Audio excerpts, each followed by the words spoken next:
What's going on, guys? We are back to the road of making $50,000 buying and selling sports cards. So we left last time up $3,511.63. So we started to see some progress. We've been kind of hovering up and down at that $1,000 mark, and we're starting to get up there. So super excited about that.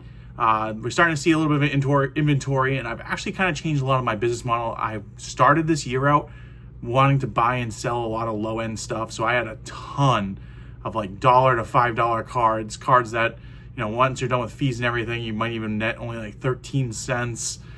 So it wasn't like super profitable items, but I was going to do Card Dealer Pro and I was going to scan all those things. And I've kind of flipped my cards around to the point now where we're selling $1,000 cards. So it's not going to be in the numbers for this one, but I just sold this Steph Curry for $1,450. So I'm taking a lot more risks. This card's going to net me about $400 to $500 in profit from the trade value we had and how much extra cash we threw into this card. So this is the margins I'm really looking for. This is the market I'm trying to get myself into. Super uncomfortable with a lot of it, but we're starting to make progress there. For this week, we didn't have a whole lot going on. So I left the last time saying we're going to have a little bit of a wild ride, and we do. But it's pretty basic. So we had three eBay payouts actually. So we had one eBay payout come out a day early or 2 days early. That's for $1,112.78. Then we had one 2 days later. I'm on weekly eBay payouts for $411.22. So I'm not really sure what happened there. eBay never sends a message or any communication on it, but they sent two payouts over 2 days or 2 day apart period. So not 100% sure what happened. Then a week went by and we sold net another $2,074.56 from eBay. My goal, as I said the last time, I want to be close to that 2,000 mark. So the week before, a little over 1,500. This last week, 2,000. This week, we're well on pace for another 2,000 weeks. So we're starting to get where we want to be with our eBay payouts. We also made a couple sales on Mercari. We sold $59.16 total. We have about another $90 going through our Mercari. So we'll see a little bit of a pickup there over the next week.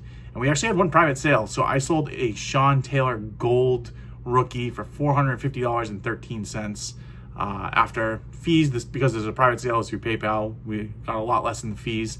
I wanted a net $450, so the guy sent me a payout to essentially equate for that. So super excited about that. We've seen some great progress with our sales. Anytime I can make a private sale, got another follower on my Instagram, stuff like that. It greatly helps me out because I'm trying to, a lot of this is networking. The more people you know, the more people that trust buying from you and that follow your social media, stuff like that, the faster and easier it is to sell cards, and you're selling them.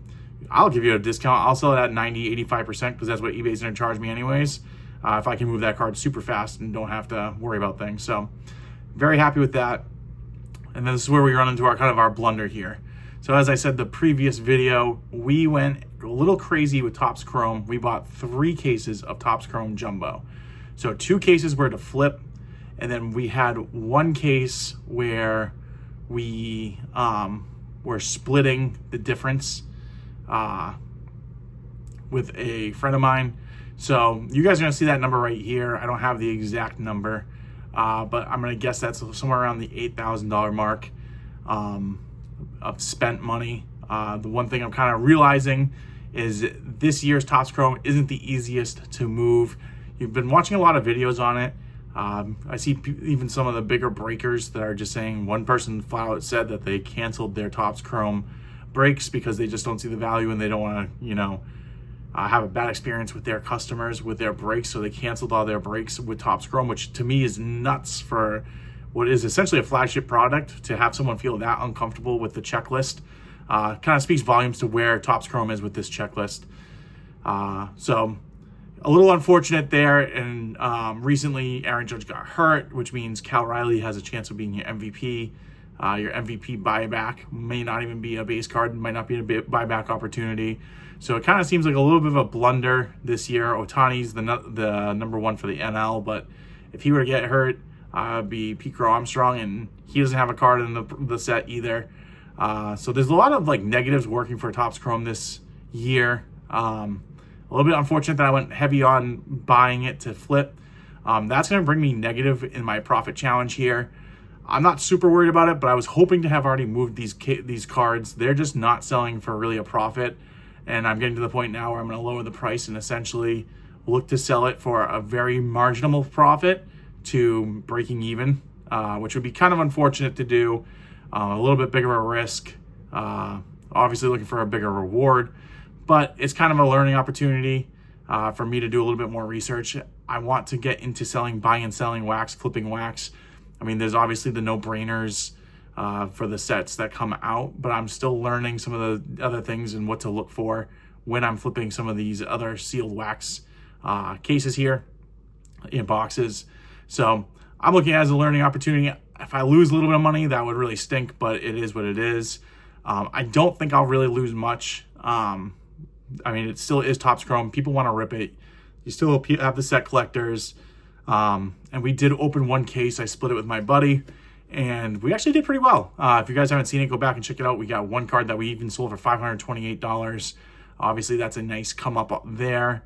And then we opened it that day one and got, the initial sale. So we were able to sell some of the better cards or the, inserts for probably better prices than what they're going now.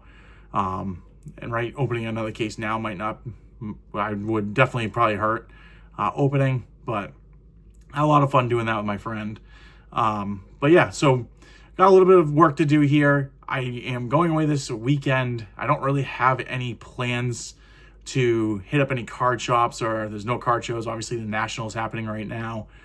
So everyone that's there, I have a little bit of FOMO with that. I have never been to the National. I am going to attend next year.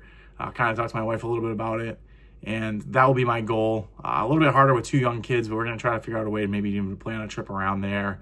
Maybe go with a couple of friends so that when I'm at the National, she has something to do with the kids. But we'll see what happens there. But that would be my goal for going into it next year. But this is where we stand, currently negative. We are off to a really good start this week, which will bring us back in the positive, and we need to find a way to move some of these Topps Chrome jumbo boxes here to get us back up into that positive. Once we move all these boxes, we'll be at around that 7,000 to 9,000 positive mark. But right now, we're hurting in the profit challenge, but we do have a large selection of inventory to help move things here. But that's all I got going for you guys today.